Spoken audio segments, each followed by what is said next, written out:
Mesdames et messieurs, bonjour, bienvenue à votre édition MONUSCO Réalité, un programme de l'unité vidéo de la MONUSCO. Au sommaire de cette édition, le renforcement de l'État aux fins de la consolidation de la paix dans le pays. La MONUSCO et les agences des Nations Unies s'y emploient. De quelle manière? On le saura tout à l'heure après les nouvelles. Sachez d'abord que Nord Kivu, plus précisément dans le territoire de Walikale et des Massissi, les casques bleus de la MONUSCO ont lancé le 1er septembre dernier l'opération Shop Window. Dans ces territoires, une recrudescence des activités des groupes armés est signalée, avec comme conséquence des violations répétées des droits de l'homme et l'accroissement de l'insécurité dans la population civile. L'opération a pour but de rassurer la population et de démontrer l'engagement de la MONUSCO à utiliser toutes les ressources à sa disposition pour remplir son mandat de protection. À l'issue d'une mission qu'il a effectuée sur le terrain, le sous-secrétaire général par intérim aux opérations de maintien de la paix, Atul Carré, a reconnu l'échec de la MONUSCO dans la protection des civils.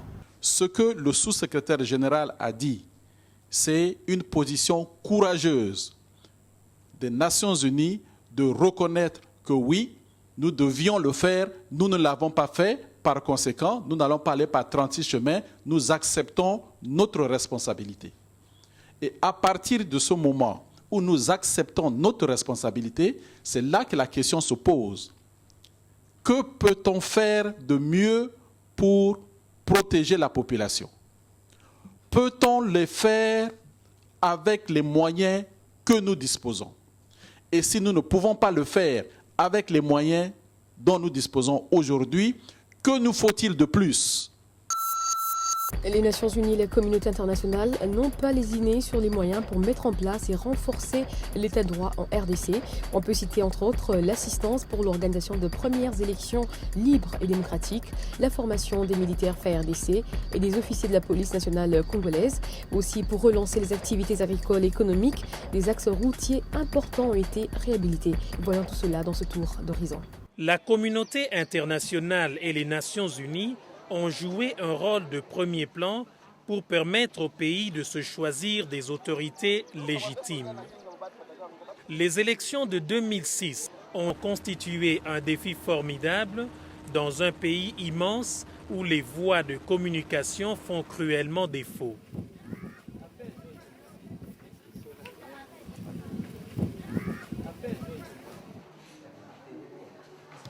Les Nations Unies appuient désormais les efforts des autorités congolaises pour étendre la présence de l'État sur l'ensemble du territoire. Le gouvernement reprend ainsi le contrôle des anciennes zones de conflit. L'armée cantonne ses troupes dans des garnisons reconstruites à cet effet avec l'appui de l'OIM. Une police formée et équipée se déploie dans des commissariats réhabilités.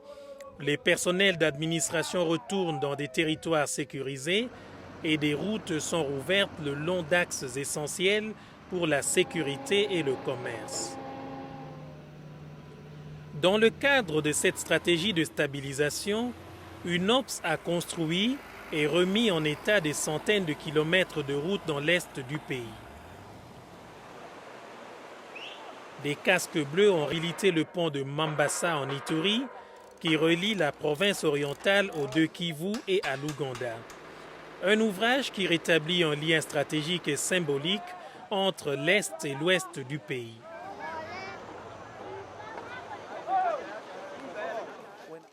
À l'échelle nationale, les Nations Unies, à travers le PNUD en particulier, aident le pays à renforcer son système de gouvernance et ses institutions étatiques.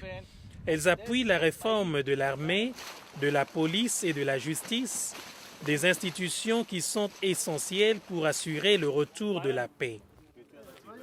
Des instructions militaires sont dispensées aux bataillons des FARDC. Les soldats sont aussi sensibilisés aux droits de l'homme et au droit international humanitaire. Des dizaines de milliers de policiers ont déjà suivi des formations pour les aider à lutter plus efficacement contre la criminalité et les violences, notamment celles faites aux femmes. Les Nations Unies aident enfin l'État à réformer les finances publiques et à renforcer l'administration pour endiguer la corruption et faire en sorte que les services publics aient des moyens de fonctionner. Quelques chiffres pour vous donner une idée. 12 bataillons des FARDC, 80 000 policiers ont été formés par la mission onusienne sur les droits de l'homme, la justice, les violences sexuelles, le droit international humanitaire, l'environnement, pour ne citer que ces domaines-là. En plus des routes et ponts réhabilités par la mission de l'ONU, le Bureau des Nations Unies pour les services d'appui au projet, UNOPS, a réhabilité 4450 km de routes, de dessertes agricoles et d'intérêt national. Et puis, pour la réussite de premières élections libres de 2006, la MONUC à l'époque a déployé 28 000 tonnes de matériel électoral sur toute l'étendue du pays. Et d'ores et déjà, pour les prochaines élections, la MONUSCO a confirmé son soutien. C'est la fin de cette émission. Merci de nous avoir suivis.